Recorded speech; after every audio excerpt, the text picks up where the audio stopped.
Hello students. तो आज हम लोग जो है गॉस लॉ का एक एप्लीकेशन देख रहे हैं और वो एक स्पेशल केस के लिए जो कि uniformly charge conducting and non conducting spheres की बात हम लोग करने वाले हैं। हम क्या देखने वाले हैं कि अगर हमारे पास चार्ज स्फीयर्स हैं, स्पेशली हम लोग यहाँ पे यूनिफॉर्मली चार्ज स्फीयर्स की बात करने वाले हैं, तो उन स्फीयर्स की वजह से आउटसाइड के रीजन में इलेक्ट्रिक फील्ड का मैग्नीट्यूड और डायरेक्शन क्या होगा और इनसाइड दी स्फीयर जो है उस चार्ज डिस्ट्रीब्यूशन की वजह से मैग्नीट्यूड और डायरेक्शन क्या होगा इलेक्ट्रिक फील्ड का, and on the surface of the sphere magnitude और डायरेक्शन इलेक्ट्रिक फील्ड का क्या होगा।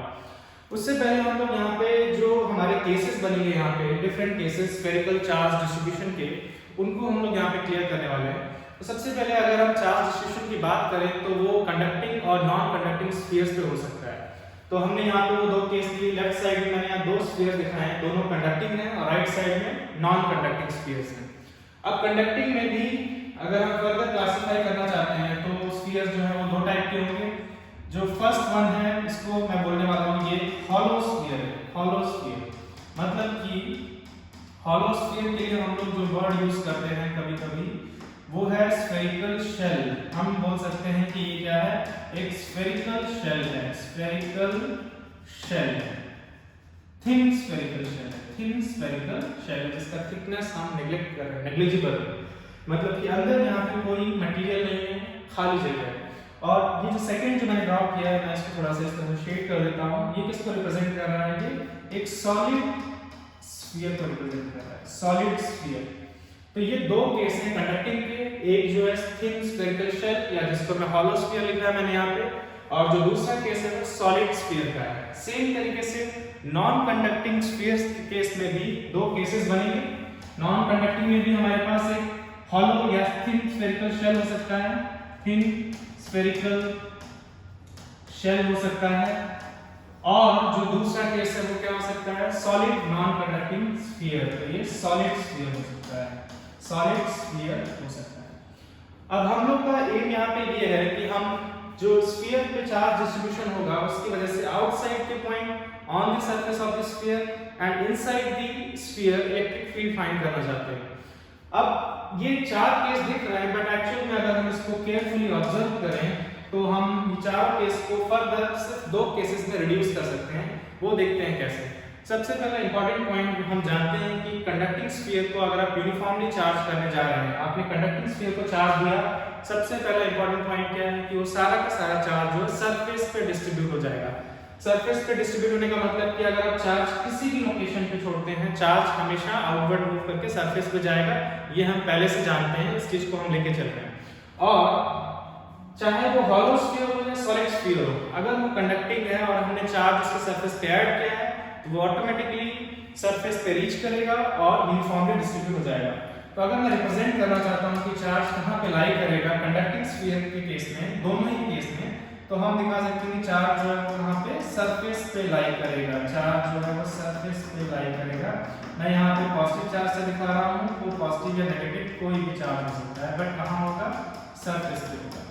सिमिलरली ये कैसा है हमारा, ये hollow sphere that is thin spherical shell, ये हॉलो है एंड ये सॉलिड है। इसमें अगर हम चार्ज इनसाइड भी किसी तरीके से पहुंचाते हैं तो भी वो चार्ज मूव करके सरफेस पे रीच कर जाएगा। ये इंफॉर्मेशन हमारे पास पहले से है और इसीलिए इसमें भी जो चार्ज डिस्ट्रीब्यूशन होगा वो सरफेस पे ही होगा। और हम जो केस देख रहे हैं यूनिफॉर्म चार्ज डिस्ट्रीब्यूशन का केस, तो सरफेस पे जो है दोनों ही केस में यूनिफॉर्मली चार्ज डिस्ट्रीब्यूट हो जाएगा। तो सपोज इस केस में चार्ज क्यों दिया गया है, तो सारा का सारा चार्ज कहाँ पे, सरफेस पे है। इस केस में चार्ज क्यों दिया गया है, सारा का सारा चार्ज कहाँ है, सरफेस पे। तो जहां पर हम लोग चार्ज डिस्ट्रीब्यूशन की बात करते हैं, दोनों ही केस में चार्ज का डिस्ट्रीब्यूशन क्या है, सिमिलर है। अच्छा, जब यहाँ पे आते हैं हम लोग नॉन कंडक्टिंग स्फीयर्स के केस में, तो नॉन कंडक्टिंग में हम सबसे पहले हॉलो या थिन स्फेरिकल शेल की बात करने वाले हैं। ये अंदर से हॉलो है तो कुछ ऐसे रिप्रेजेंट किया जा सकता है, ये अंदर हॉलो है और इसमें मटेरियल। तो इसमें भी अगर हम चार्ज ऐड करते हैं तो हमारे पास सिर्फ एक ही सरफेस है जहां चार्ज ऐड हो सकता है, जो कि स्फीयर का बड़ा वाला सरफेस होगा। अंदर कोई मटेरियल नहीं है जहां चार्ज हो सकता है। दूसरी चीज, हम लोग जो केस देख रहे हैं वो यूनिफॉर्मली चार्ज स्फीयर्स की बात कर रहे हैं। तो अगर uniformly charge non conducting thin spherical shell होगा तो इस पे चार्ज जो है वो भी कहां होने वाला है, सरफेस पे, क्योंकि यही वो जगह है, ये वही वो लोकेशन है जहां पे चार्ज एग्जिस्ट कर सकता है non conducting thin spherical shell में। अंदर कोई मटेरियल नहीं है जहाँ पे चार्ज डिस्ट्रीब्यूशन नहीं हो सकता है। तो अगर सपोज हमने इस पे भी चार्ज क्यों यूनिफॉर्मली डिस्ट्रीब्यूट किया है तो वो भी क्या होगा, यूनिफॉर्मली सरफेस पे ही लाई करेगा। तो इन तीनों जो कि हमें चार केस में, ये तीन डिफरेंट केसेस जो हमने देखे थे, एक तरह से चार्ज डिस्ट्रीब्यूशन के मामले में तीनों क्या है, सिमिलर है, तीनों सिमिलर है। तीनों में जो चार्ज क्यू है वो सरफेस पे ही है। और हमारा एम क्या होगा कि हम इन तीनों केस में से या चारों केसों में हम आउटसाइड वाले पॉइंट्स पे इलेक्ट्रिक फील्ड जानना चाहते हैं, इसके सरफेस पे इलेक्ट्रिक फील्ड कितना होगा और इनसाइड वाले पॉइंट पे इलेक्ट्रिक फील्ड कितना होगा, ये चीजें हम फाइंड करना चाहते हैं। तो अगर इस तरह से देखा जाए तो ये तीनों केस हमारे लिए डिफरेंट केसेस नहीं है, ये तीनों सिमिलर केस हैं।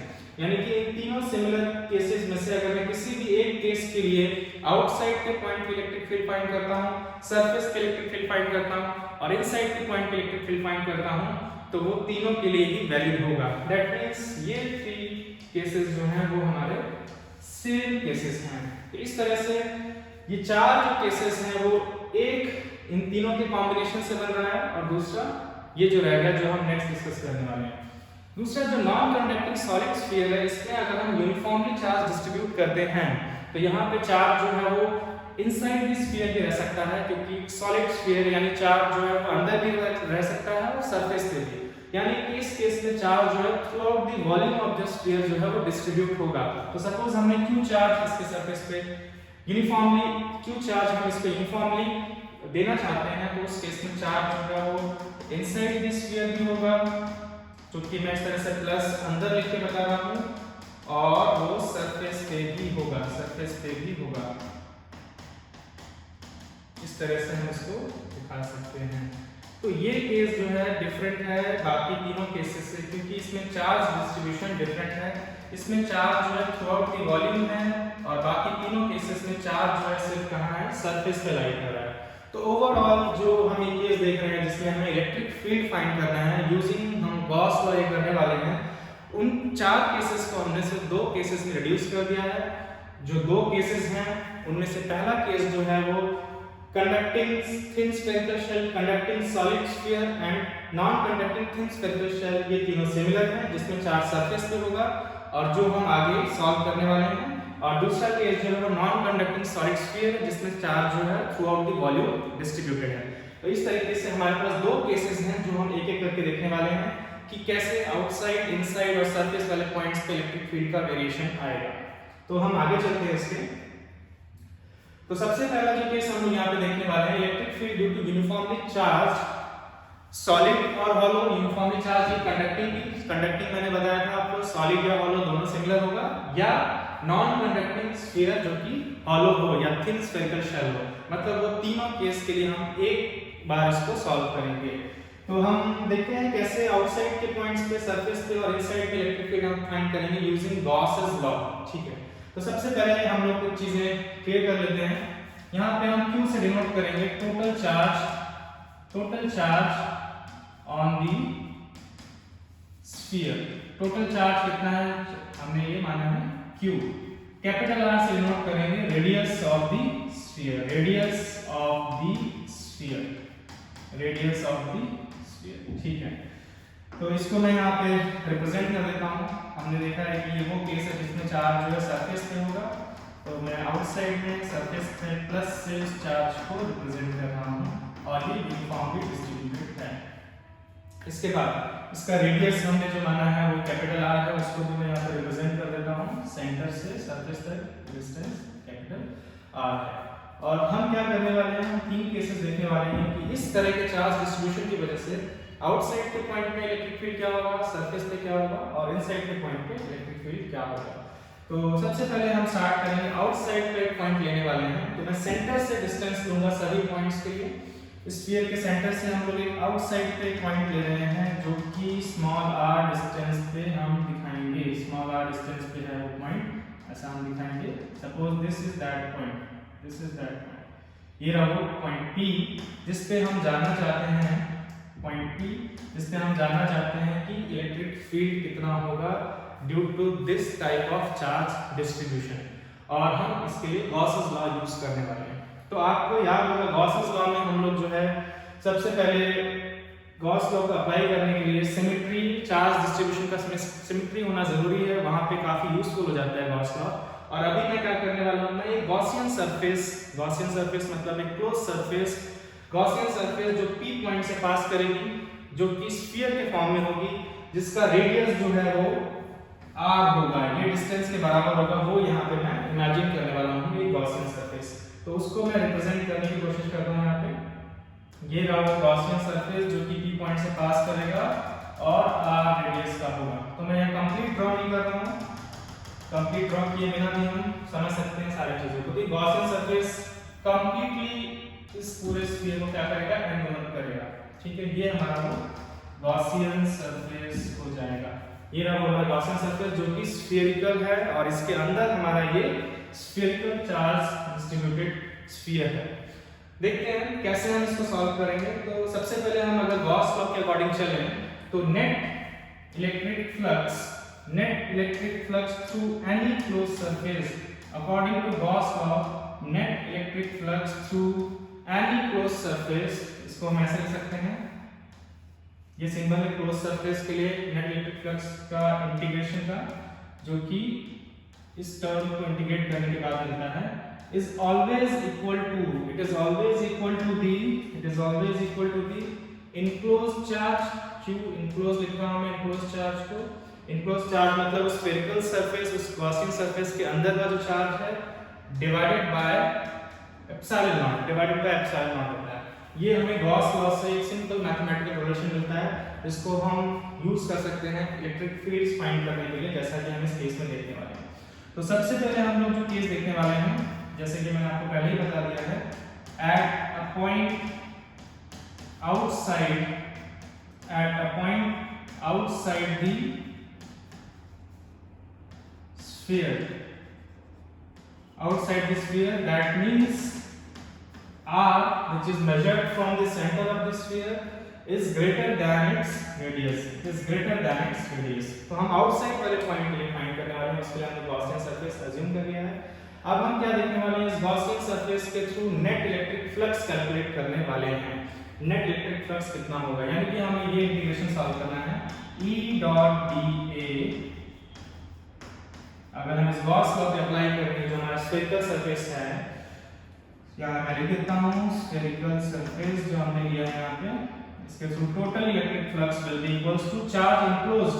तो क्लियरली जो इनक्लोज्ड चार्ज है, पूरा का पूरा चार्ज स्फेरिकल सरफेस के अंदर आ रहा है, और वो टोटल चार्ज कितना है, Q है। तो हमारे यहाँ इनक्लोज्ड चार्ज है कैपिटल Q है डिवाइडेड बाय एप्सिलॉन नॉट। ठीक है, इस इंटीग्रेशन को कैसे सॉल्व करेंगे, सबसे पहले हम क्या करेंगे, इसको डॉट प्रोडक्ट को एक्सपेंडेड फॉर्म में लिखेंगे, E dA cos थीटा, लिखेंगे इसको हम लोग। और उसके बाद हम कुछ चीजें चेक करेंगे। राइट साइड अभी भी हमारा वही है, Q divided bye epsilon not है। लेफ्ट साइड में हम कुछ चीजें चेक करने वाले हैं कि स्फेरिकल सरफेस पे हर एक पॉइंट पे इलेक्ट्रिक फील्ड सेम होगा कि डिफरेंट। तो अगर हम सिमेट्री से देखें क्लियरली, ये पॉइंट लिए अगर हम या यहाँ पे कोई एक पॉइंट लिया, यहाँ पे पॉइंट लिया, किसी भी पॉइंट इस सरफेस पे कोई भी पॉइंट लिया, सभी पॉइंट जो हैं उस स्फीयर से सिमेट्रिकली लोकेटेड हैं, सभी एक दूसरे के सिमिलर हैं, हर एक पॉइंट पे इलेक्ट्रिक फील्ड सिमिलर होना चाहिए, ये हम सिमेट्री से बोल सकते हैं। दैट मींस इस सरफेस पे हर एक पॉइंट पे इलेक्ट्रिक फील्ड सेम होगा, यानी कि ये हमारा इस इंटीग्रेशन में कांस्टेंट है। दूसरा जो चीज हमें फाइंड करना होता है वो है थीटा। थीटा की बात करते हैं, theta is the angle between the electric field and the area vector at every point. तो यहाँ पे E और dA जो है, इनके बीच जो एरिया वेक्टर और इलेक्ट्रिक फील्ड के बीच का जो एंगल होगा वो हम फाइंड करने की कोशिश करते हैं। हम पहले से जानते हैं, अगर हमारे पास एक स्फेरिकल सरफेस है तो उसकी सरफेस पे किसी भी पॉइंट पे अगर आप एरिया वेक्टर ड्रॉ करना चाहते हैं, it will be radially outward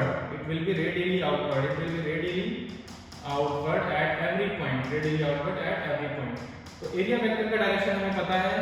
late us try to find out the direction of electric field का डायरेक्शन फाइंड करने की कोशिश करते हैं।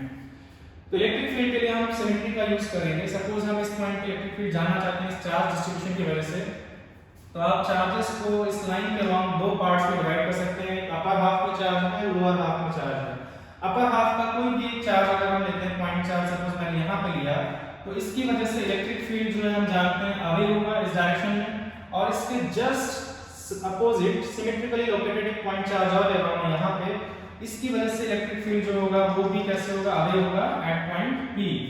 अब क्लियरली ये दोनों, क्योंकि मैंने जस्ट अपोजिट वाला सिमेट्रिकली लोकेटेड पॉइंट लिया है तो ये डिस्टेंसेस सेम है, हमने पॉइंट चार्ज सेम लिया है, यानी ये दोनों इलेक्ट्रिक फील्ड सेम होंगी, इलेक्ट्रिक फील्ड सेम होंगी, ये इन दो पॉइंट चार्ज की वजह से है। अब हम देखने वाले हैं कि अगर हम इनके दो कंपोनेंट्स बनाते हैं तो एक कंपोनेंट जो है इस लाइन के अराउंड होगा और एक इसके परपेंडिकुलर। आप ऐसे भी बोल सकते हैं गॉसियन सरफेस के टेंजेंशियल और गॉसियन सरफेस के परपेंडिकुलर। इसके लिए सिमिलरली इसके लिए अगर हम लोग जो इलेक्ट्रिक फील्ड ड्रॉ करना चाहते हैं तो वो भी कैसे बनेगा, एक गॉसियन सरफेस के टेंजेंशियल डाउनवर्ड डायरेक्शन में और एक रेडियली आउटवर्ड। क्लियरली क्योंकि ये इलेक्ट्रिक फील्ड सेम है, ये एंगल्स भी सेम होंगे तो इनके जो y कंपोनेंट है वो कैंसिल आउट हो जाएंगे और x कंपोनेंट ऐड अप होंगे, ये इन दो पॉइंट चार्ज की वजह से होगा। इसी को हम फर्दर एक्सटेंड कर सकते हैं, ऐसे आप कोई भी दो पॉइंट चार्जेस लेते हैं जो कि सिमेट्रिकली लोकेटेड है अपर और लोअर हाफ में, उनकी वजह से इलेक्ट्रिक फील्ड के जो टेंजेंशियल कंपोनेंट्स होंगे, टेंजेंशियल कंपोनेंट्स कैंसिल आउट हो जाएंगे और रेडियल कंपोनेंट्स जो है वो ऐड अप हो जाएंगे। तो इससे हमें क्या पता चलता है कि अपर हाफ के स्फीयर के चार्जेस की वजह से एंड लोअर हाफ के स्फीयर के चार्जेस की वजह से यहाँ पे जो इलेक्ट्रिक फील्ड होगा उनके y कंपोनेंट्स या मुझे यहाँ पे टेंजेंशियल कंपोनेंट्स बोलना चाहिए वो कैंसिल आउट हो जाएंगे and radial components add up हो जाएंगे। दैट मींस जो है इस पूरे स्फेरिकल चार्ज डिस्ट्रीब्यूशन की वजह से इस पॉइंट पे इलेक्ट्रिक फील्ड जो है वो रेडियली आउटवर्ड होने वाला है। तो मैं इसको क्लियर करता हूँ यहाँ पे और हम जल्दी से ड्रॉ करते हैं इलेक्ट्रिक फील्ड कैसा दिखने वाला है, वो रेडियली आउटवर्ड होने वाला है, रेडियली आउटवर्ड। तो हमारी प्रॉब्लम काफी ज्यादा सिंपलीफाई हो गई है, इस पॉइंट पे इलेक्ट्रिक फील्ड जो है वो रेडियली आउटवर्ड होगा और मैं इसको इस तरह से रिप्रेजेंट कर सकता हूँ। सेम तरीके से हम किसी भी पॉइंट के लिए बोल सकते हैं, किसी भी पॉइंट के लिए हम स्फीयर को अपर और लोअर हाफ में डिवाइड कर सकते हैं, उनके चार्जेस के टेंजेंशियल चार्जेस की वजह से जो इलेक्ट्रिक फील्ड के टेंजेंशियल कंपोनेंट्स हैं वो कैंसिल आउट हो जाएंगे और रेडियल कंपोनेंट्स ऐड अप हो जाएंगे और इसी वजह से हर एक पॉइंट पे इलेक्ट्रिक फील्ड जो है वो क्या होगा, रेडियली आउटवर्ड होगा, रेडियली आउटवर्ड होगा। तो ये तरीका हम यूज कर रहे हैं ये पता करने का कि इलेक्ट्रिक फील्ड किस डायरेक्शन में होगा। तो यानी कि जो हमारा यहाँ पे गॉसियन सरफेस है उस पे हर एक पॉइंट पे इलेक्ट्रिक फील्ड रेडियली आउटवर्ड होगा। हमने ये एस्टैब्लिश पहले कर दिया था कि एरिया वेक्टर भी रेडियली आउटवर्ड होगा, दोनों के बीच का एंगल 0 डिग्री हो गया। दैट मींस हम यहाँ थीटा की जगह 0 रख सकते हैं। मैं थीटा की जगह 0 इसलिए रख पा रहा हूँ क्योंकि ऐसा हर एक पॉइंट पे होगा, हर एक पॉइंट पे थीटा फिक्स्ड है, it is 0 degree. So we can take out e and cos theta from the integration. Cos theta will be cos 0, मैं इसको जल्दी से लिखता हूँ, e हम इसे बाहर निकाल लेंगे, integration dA then cos 0 degree equals to q by epsilon naught होगा। cos 0 डिग्री का वैल्यू 1 होगा तो हमारे पास जो इंटीग्रेशन सॉल्व करके बचता है e dA equals q by epsilon। तो क्लियरली अब ये इंटीग्रेशन सॉल्व करना बहुत इजी है। dA का इंटीग्रेशन का मतलब क्या है, जितने भी यहाँ पे स्मॉल एलिमेंटल एरियाज हैं, इनफाइनाइट सभी स्मॉल एरियाज हैं, उन सभी का sum that will be the total area of the Gaussian surface. ये क्या होगा, total area of the Gaussian surface, जो मैं राइट साइड में लिखा हूँ इसको हम इसको e मल्टीप्लाइड बाय a भी लिख सकते हैं, that will be equal to q by epsilon naught, where a is, जो कि मैं यहीं पे मेंशन कर दे रहा हूँ, A क्या है, total surface area of the Gaussian surface, of the Gaussian surface. ये गॉसियन सरफेस का टोटल सरफेस एरिया होगा। Now Gaussian surface is spherical with radius small r, so this A will be 4 pi r square, this A will be 4 pi small r square, which will be equal to q by epsilon naught, which will be equal to q divided by epsilon naught। So यहाँ से हमको electric field का magnitude जो मिल रहा है, अगर मैं इसको इस तरह से लिखना चाहूँ, हमें इलेक्ट्रिक फील्ड का मैग्नीट्यूड जो मिला है वो क्या मिला है, 1 बाय या q divided bye 4 pi epsilon not r square. ये कुछ पॉइंट चार्ज की वजह से इलेक्ट्रिक फील्ड जो है वैसा ही दिखाई दे रहा है, उसी के जैसा है, सिमिलर है। तो q ये हमारा इलेक्ट्रिक फील्ड का वैल्यू आया 1 by 4 pi epsilon naught q divided by r square. ये इलेक्ट्रिक फील्ड का वैल्यू आएगा एट आउटसाइड पॉइंट। यहाँ से हमें ये पता चलता है कि पॉइंट एक हमारे पास स्फेरिकली चार्ज जो डिस्ट्रीब्यूटेड है उसकी वजह से इलेक्ट्रिक फील्ड आउटसाइड वाले पॉइंट के लिए बिल्कुल वैसे ही होगा जैसे कि ये सारा का सारा चार्ज जो है वो एक पॉइंट पे कंसंट्रेटेड हो एट इट्स सेंटर, सारा चार्ज एक पॉइंट पे कंसंट्रेटेड हो एट इट्स सेंटर, उसकी वजह से जो इलेक्ट्रिक फील्ड का एक्सप्रेशन होने वाला था वही एक्सप्रेशन जो है वो स्फेरिकल डिस्ट्रीब्यूशन के केस में भी हमें मिला है। तो ये हमारा केस था आउटसाइड वाले पॉइंट्स के लिए। अच्छा, अगर हम यहीं से कंटिन्यू करना चाहें, नेक्स्ट हम चाहते हैं कि at the surface of the sphere हम जानना चाहते हैं इलेक्ट्रिक फील्ड कितना होगा, तो वो बहुत ही इजीली सॉल्व किया जा सकता है। बस इसी एक्सप्रेशन में हमें क्या करना है, जो हमारा सेकंड केस है electric field at the surface पे अगर हम जानना चाहते हैं तो उस केस में जो स्मॉल r है इसका वैल्यू कैपिटल R के बराबर है। Small r is equal to capital R, ये जो डिस्टेंस है कैपिटल R के बराबर ही हो जाएगा सरफेस के किसी भी पॉइंट के लिए। तो हमारे पास जो एक्सप्रेशन था इसमें हम लोग स्मॉल r की जगह कैपिटल R रख देंगे और हमको सरफेस पे इलेक्ट्रिक फील्ड मिल जाएगा। सरफेस पे इलेक्ट्रिक फील्ड का मैग्नीट्यूड कितना आएगा, 1/4πε0 q divided by r square. तो ये हमारा जो दूसरा केस भी बहुत इजीली सॉल्व हो गया, सरफेस पे इलेक्ट्रिक फील्ड कितना होगा due to this spherical charge distribution. अब हम जो है नेक्स्ट जो है थर्ड केस देखने वाले हैं। थर्ड केस में हम फाइंड करना चाहेंगे कि इनसाइड के किसी पॉइंट पे इलेक्ट्रिक फील्ड कितना होगा यूजिंग गॉस लॉ, जो कि हम नेक्स्ट देखने वाले हैं। तो जल्दी से हम थर्ड केस पे आगे बढ़ते हैं। थर्ड केस में हम जो पॉइंट ले रहे हैं it is inside the spherical surface. तो थर्ड केस यानी कि C को हम जब लिखेंगे तो हम ऐसा लिख सकते हैं इनसाइड द या E electric field inside the sphere, और उसके लिए हम लोग रेडियस जो स्मॉल r हमने लिया था उसको हम लोग distance will be less than capital R है। अगर हम इसको यहाँ रिप्रेजेंट करना चाहते हैं तो कैसे किया जाएगा, सबसे पहले आउटसाइड वाले पॉइंट्स को मैं दिखा रहा हूँ। ये हमारे आउटसाइड वाले पॉइंट्स हो गए जो कि हम पॉजिटिवली चार्ज यूनिफॉर्मली डिस्ट्रीब्यूटेड है ऐसा मान के चल रहे हैं, जो हम केस देख रहे हैं उसके अकॉर्डिंग। और एक पॉइंट जो है हम लोग अंदर लेने वाले हैं, सपोज ये पॉइंट जिसका सेंटर से डिस्टेंस स्मॉल r है। हम इस पॉइंट पे इलेक्ट्रिक फील्ड जानना चाहते हैं। तो फिर से हम लोग जो है गॉसियन सरफेस यहाँ पे इमेजिन करेंगे जिसका रेडियस स्मॉल r है। ये देखो गॉसियन सरफेस, ठीक, ये भी हमारे गॉसियन सरफेस, और इसके लिए हम लोग गॉस लॉ से आया एक्सप्रेशन जो है वो लिखते हैं net electric flux that is E dot dA due to this Gaussian surface through this Gaussian surface will be equals to enclosed charge divided by epsilon naught।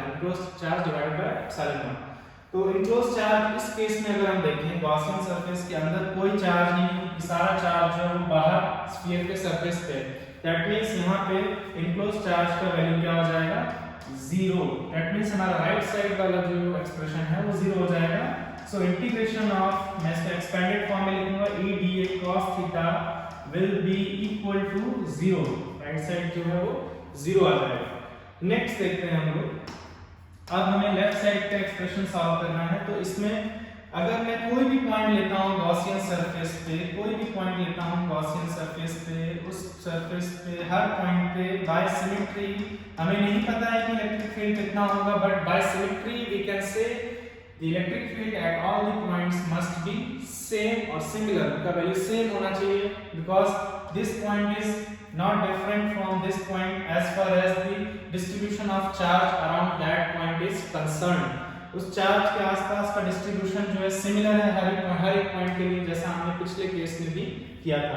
So electric field in this integration is a constant, इसको हम integration से बाहर निकालेंगे तो integration dA cos theta बचेगा, that is equal to 0। अब हमें actual में इस इंटीग्रेशन को सॉल्व करने की ज्यादा सोचने की जरूरत नहीं है, जो भी ये वैल्यू आएगा ultimately this is going to the right side and we will get 0 by some value which is also always equal to 0। सो यहां से हमें इलेक्ट्रिक फील्ड का जो वैल्यू मिलेगा at any point inside the spherical surface equal to 0, मतलब inside के किसी भी पॉइंट पे इलेक्ट्रिक फील्ड क्या आएगा, जीरो आएगा। ये एक सरप्राइजिंग और काफी यूजफुल रिजल्ट हमें यहाँ से मिलता है कि अगर चार्ज जो है वो स्फेरिकली डिस्ट्रीब्यूटेड है, outside the surface of the sphere है इस तरह से, तो इनसाइड के किसी भी पॉइंट पे जो इलेक्ट्रिक फील्ड होगा वो जीरो होगा, इनसाइड के किसी भी पॉइंट पे इलेक्ट्रिक फील्ड जीरो होगा। तो ये काफी यूजफुल केस है। तो हमारे मेरे ख्याल से हमने यहाँ पे तीनों केस देख लिए हैं जिसमें इलेक्ट्रिक फील्ड आउटसाइड वाले पॉइंट पे क्या होगा, एट द सरफेस पे क्या होगा और इनसाइड वाले पॉइंट पे क्या होगा। यही केस, यही सेम चीज हम लोग देखने वाले हैं एक नॉन कंडक्टिंग सॉलिड स्फीयर के केस में, जिसमें जो हमारा चार्ज है वो through out the volume of the sphere distributed है। तो जल्दी से हम उस केस पे आगे चलते हैं। तो जो हमारा नेक्स्ट केस है वो यहाँ पर है, ये हमारा क्या है, नॉन कंडक्टिंग सॉलिड स्फीयर है, चार्ज जो है through out the volume distributed है। तो इसको भी मैं एक बार जल्दी से रिप्रेजेंट कर देता हूँ। यहाँ पे चार्ज जो है यूनिफॉर्मली डिस्ट्रीब्यूटेड है through out the solid sphere, कुछ ऐसा दिखाया जाएगा। ठीक है, ये हर जगह होगा, सरफेस पे भी होगा। सेम तरीके से जैसे हमने पहले कैपिटल Q माना था टोटल चार्ज, यहाँ पे भी हम लिख रहे हैं Q क्या है, Q is the total charge on the total charge given to the sphere, हम ऐसे भी बोल सकते हैं given to the sphere which is distributed throughout its volume. And capital R जो है हम यहाँ पे क्या ले रहे हैं, कैपिटल R हम रेडियस ऑफ द स्फीयर ले रहे हैं, रेडियस ऑफ द स्फीयर ले रहे हैं। Capital R is the radius of the sphere. ठीक है, अब हमने फिर से लास्ट जैसे तीन केसेस देखे थे वही हमें यहाँ देखना है। तो सबसे पहले हम फर्स्ट केस देखने वाले हैं, electric field at a point, electric field at a point outside the at a point outside the sphere, outside के पॉइंट पे हम इलेक्ट्रिक फील्ड जानना चाहते हैं। तो मेरे ख्याल से अगर आप थोड़ा सा इस ध्यान से सोचेंगे तो आपको समझ में आ रहा होगा कि ये केस जो है पिछले केस के फर्स्ट वाला जो केस था जिसमें कि आउटसाइड वाला पॉइंट इलेक्ट्रिक फील्ड निकाला था उससे कहीं डिफरेंट नहीं है। देखते हैं सेंटर से हम लोग जो डिस्टेंस ले रहे थे अभी तक किसी भी पॉइंट का, वो था स्मॉल r, स्फीयर का radius it is capital R। हमें क्या करना है, गॉस लॉ हम लोग अप्लाई करने वाले हैं।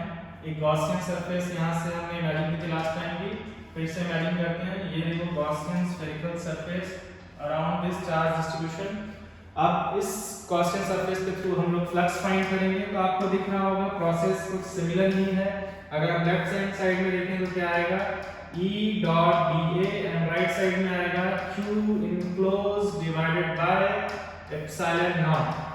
राइट साइड में Q इनक्लोज जो है अभी भी यही टोटल चार्ज इस गॉसियन सरफेस के अंदर है, that means Q enclose is Q divided bye epsilon not. Left side को फिर से हम एक्सपैंड करके E dA cos थीटा अगर लिखते हैं तो वो कुछ ऐसा दिखाई देगा।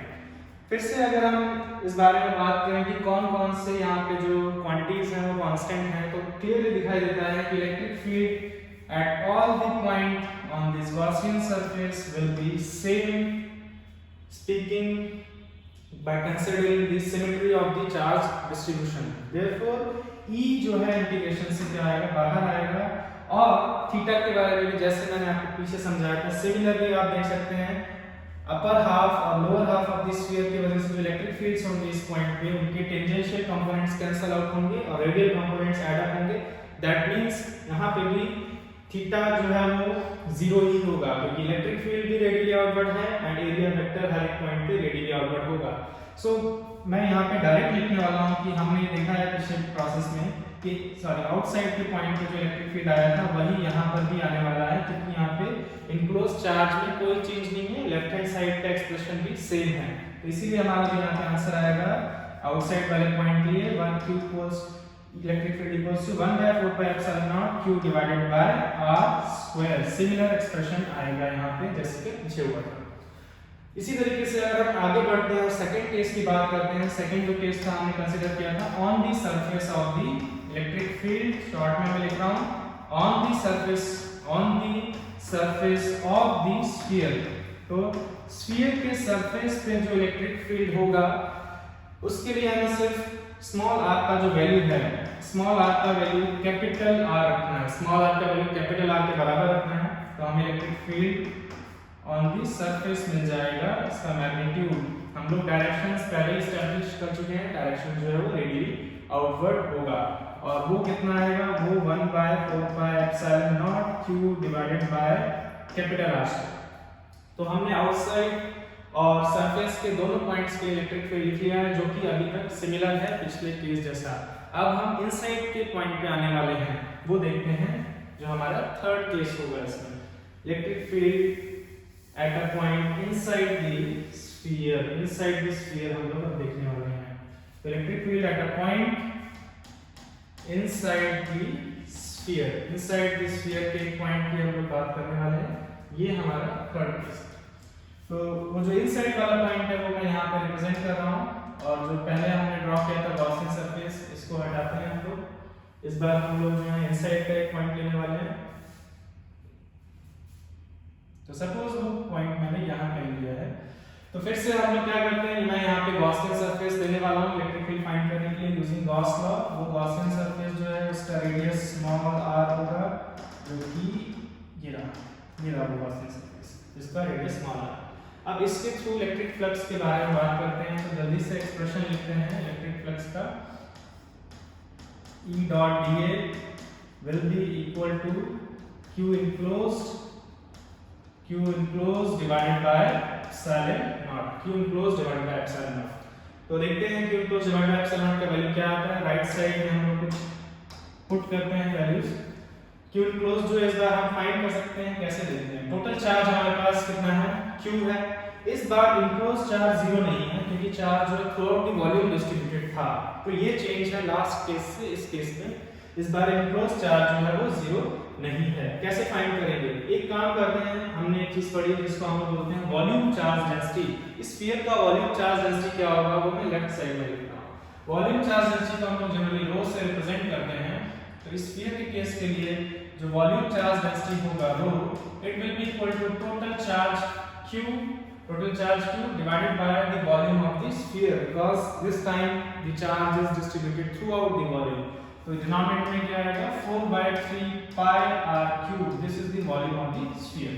तो हमें पता चल गया है कि यूनिट चार्ज में, यूनिट वॉल्यूम में कितना चार्ज है, और we want to know the amount of charge in this volume, this Gaussian surface के अंदर जो वॉल्यूम है उसके अंदर कितना चार्ज है ये हम जानना चाहते हैं, because that will be equal to enclosed charge। So enclosed charge जो है वो किसके बराबर होगा, हम लोग चार्ज डेंसिटी यानी कि रो को मल्टीप्लाई करते हैं अगर इसके वॉल्यूम से, एंड इसका वॉल्यूम कितना है, इसका वॉल्यूम है 4/3 pi r cube, 4/3 pi r cube। यहाँ पे ध्यान रखेंगे r स्मॉल है। एक बात क्लियर कर लेते हैं हम लोग, ऐसा हमने क्यों किया है। रो जो है यहाँ पे क्या है, वॉल्यूम चार्ज डेंसिटी है, that means charge per unit volume, charge per unit volume rho है। एंड अगर हमको इतने वॉल्यूम का चार्ज चाहिए which is enclosed charge, we have to multiply rho with this volume, that way we can get the enclosed charge।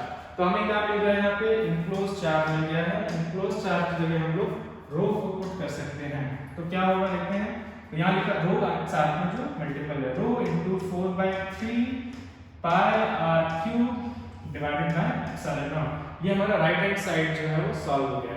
Left hand side में हम फिर से इसको थोड़ा सा एक्सपेंड करते हैं, EDA cos थीटा लिखा जाएगा, ये वाला इंटीग्रेशन हमें सॉल्व करना है। फिर से by symmetry you can say the electric field at all the points on this Gaussian surface will be same because the charge distribution about any point on this Gaussian surface is similar. So electric field जो हमारा यहाँ पे quantity है वो integration के अंदर एक constant है जो कि हम इंटीग्रेशन से बाहर निकाल सकते हैं। देन हमारे पास जो रह जाएगा वो dA एंड cos थीटा। तो पहले हम थीटा के बारे में बात कर लेते हैं। हम ये भी देखते हैं इलेक्ट्रिक फील्ड कांस्टेंट है, बट इलेक्ट्रिक फील्ड जो है वो उसका डायरेक्शन के बारे में बात करते हैं। तो इलेक्ट्रिक फील्ड का डायरेक्शन क्या होगा वो देखते हैं। हर एक पॉइंट पे इलेक्ट्रिक फील्ड जो है इस पॉइंट पे अगर हम जानना चाहते हैं तो मैं वही तरीका आपको समझाने के लिए एक सिंपल तरीका हम लोग यहाँ देखने वाले हैं। सपोज मैं क्या करता हूँ, I will divide this sphere into these two fragments। this is the right fragment, जिसमें ये चार्जेस हैं, और लेफ्ट ये जो कि इस चार्ज से ही पास कर रहा है। अब लेफ्ट वाले फ्रैगमेंट को भी या राइट दोनों को अपर एंड लोअर पार्ट्स में इस तरह से डिवाइड कर सकते हैं। लोअर पार्ट के सभी इलेक्ट्रिक चार्जेस की वजह से इलेक्ट्रिक फील्ड जो होगा, जैसे मैंने पीछे आपको एक्सप्लेन किया था डिटेल में, आप उसको कनेक्ट करके समझें। लोअर पार्ट के और अपर पार्ट के फ्रैगमेंट्स की वजह से जो इलेक्ट्रिक फील्ड्स होंगे उनके टेंजेंशियल कंपोनेंट्स जो यहाँ पे कैंसल आउट होने वाले हैं और रेडियल कंपोनेंट्स ऐड अप होने वाले हैं। तो इस वजह से जो लेफ्ट हैंड साइड है, जैसे मैं आपको एग्जांपल के लिए बता देता हूँ, सपोज हमने क्या किया, यहाँ पे कोई एक चार्ज इस पर्टिकुलर लोकेशन पे लिया है और इसके जस्ट अपोजिट यहाँ पे चार्ज लिया है सिमेट्रिकली लोकेटेड, तो इसकी वजह से इलेक्ट्रिक फील्ड ऐसे होगा रेडियली अवे, इसकी वजह से इलेक्ट्रिक फील्ड कैसे होगा, ये भी रेडियली अवे होगा। दोनों की डिस्टेंस सेम है, पॉइंट चार्जेस हमें सेम नहीं है, दोनों के टेंजेंशियल कंपोनेंट कैंसिल हो जाएंगे, रेडियल ऐड अप हो जाएंगे। मेरे ख्याल से सफिशिएंट है इस पॉइंट को समझने के लिए जो मैंने पीछे डिटेल में बताया था। तो यानी कि इनके tangential component cancel, radial add up. This is true for all the points which are symmetrically located about this line, and that is why for this left fragment, left part of the sphere, the electric field will be radially outward. Radially outward होगा, radially outward होगा। तो जल्दी से हम इसको represent करते हैं left part के लिए। लेफ्ट पार्ट के लिए इलेक्ट्रिक फील्ड radially outward होगा, but there is also this right hand side part. This part we can apply the same logic for this right hand side part. The upper part and the lower part of this right fragment will produce electric field at these points, but their tangential components are going to be cancelled. Therefore, again radially inward electric field will be produced by these charges. Radially inward electric field आएगा इन charges की वजह से। Clearly यहाँ पे number of charges ज़्यादा है और यहाँ पे number of charges कम है। That means इस वाले part का electric field stronger होगा in comparison to this part। और क्योंकि ये इलेक्ट्रिक फील्ड अपोजिट डायरेक्शन में है तो ये दोनों कैंसल आउट होकर नेट इलेक्ट्रिक फील्ड जो हमको मिलेगा वो रेडियली आउटवर्ड ही मिलने वाला है। This logic can be applied for any point on this Gaussian surface और हमें सेम रिजल्ट मिलेगा। That means eight all the points electric field is radially outward on this Gaussian surface. तो electric field और जो area vector is obviously radially outward eight all the points. दोनों के बीच का angle जो है यहाँ पे क्या हो गया है 0 डिग्री। दोनों के बीच का एंगल यहाँ पे 0 डिग्री है, cos 0 1 होता है। तो ये प्रॉब्लम जो है काफी ज्यादा सिंपलीफाई हो गया है। यहाँ पे क्या आएगा E dA cos 0 is 1, E dA equals to rho into 4 by 3 pi r cube divided by epsilon naught। ठीक है। Now dA जो है it is the sum of all the elemental areas on this Gaussian surface which is equal to the surface area of the Gaussian surface. So we can write it as 4 pi r square which will be equal to rho into 4 by 3 pi r cube divided by epsilon naught। ठीक है। तो इसको हम further solve करते हैं। 4 by 3 अगर आप देखें लेफ्ट हैंड साइड में 4 pi and right hand side में 4 pi can be cancelled out और उसके बाद ये r स्क्वायर में से 2r जो है वो इनमें से 2r के साथ कैंसिल हो जाएंगे। तो जो हमारे पास इलेक्ट्रिक फील्ड का वैल्यू बचेगा, जो मैग्नीट्यूड बचेगा वो क्या आएगा, यहाँ से कुछ नहीं बचा, राइट साइड में रो r upon 3 epsilon naught। This is the final expression for electric field at a point inside the non conducting solid sphere charge uniformly. आप इसको दूसरे फॉर्म में भी लिख सकते हैं, ये काफी इंपॉर्टेंट एक्सप्रेशन है। इसको एक और फॉर्म में लिखना चाहते हैं तो आप रो का वैल्यू जो है वहां से पुट कर सकते हैं। ये फॉर्म भी सफिशिएंट है चीजें अंडरस्टैंड करने के लिए। ये ध्यान रखेंगे इनसाइड वाले पॉइंट के लिए। Let us put the value of rho which is q by 4 by 3 pi r cube multiplied by r divided by 3 epsilon naught। So अगर हम इसको फर्दर सॉल्व करें तो ये दोनों टर्म्स मल्टीप्लाई होंगे, 3 will be cancel out by 3 से 3 cancel हो जाएगा। क्या बचेगा qr upon 4 pi epsilon naught capital R cube. थोड़ा सा पिछले एक्सप्रेशन से अगर हम लोग मिलता जुलता लिखने की कोशिश करें तो ऐसा कुछ लिखा जा सकता है 1 by 4 pi epsilon naught qr by r cube. आपको जो यहाँ नोटिस करना चाहिए वो है कि न्यूमरेटर में एक टर्म आ रहा है जो कि स्मॉल r है और डिनोमिनेटर में r क्यूब है। ये आपको नोटिस करना चाहिए अगर आप ऐसा एक्सप्रेशन को याद रखना चाहते हैं। ठीक है। तो ये हमारे पास आप इन दोनों में से कोई भी एक्सप्रेशन यूज कर सकते हैं, दोनों सिमिलर है, दोनों सेम इंफॉर्मेशन दे रहे हैं। तो ये था केस जो हमारे 4 केसेस थे conducting and non conducting spheres को, जिनको हमने फर्दर 2 केसेस में रिड्यूस किया था, उनके लिए electric field eight outside point, electric field at the surface of the sphere and electric field for a point inside the sphere. तो नेक्स्ट हम लोग जो क्लास देखेंगे उसमें हम लोग इसके लिए ग्राफ प्लॉट करेंगे इन दोनों डिफरेंट केसेस के लिए इलेक्ट्रिक फील्ड का variation with distance. Thank you.